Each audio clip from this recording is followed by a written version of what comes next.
Vaughn lost an argument on a Tuesday night, and for the first time in years, he slept like a child. Not because the other person was right, but because he finally stopped carrying the weight of making sure he was. Vaughn had a reputation. In every meeting, every debate, every late night conversation, he was the one who always had the answer.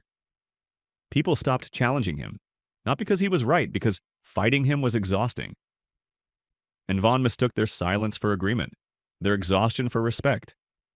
That Tuesday, his friend Asha said something simple at dinner. She said, "I think you're wrong about this." Not angry, not loud, just certain. And Vaughn did what he always did.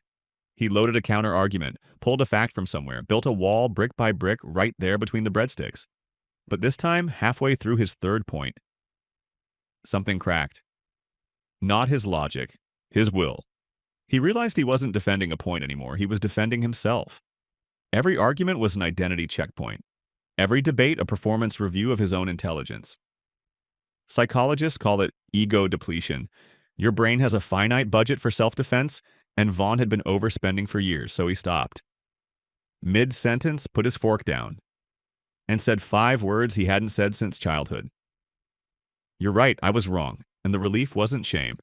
It was the feeling of putting down a bag he forgot he was carrying in every room, at every table, for years.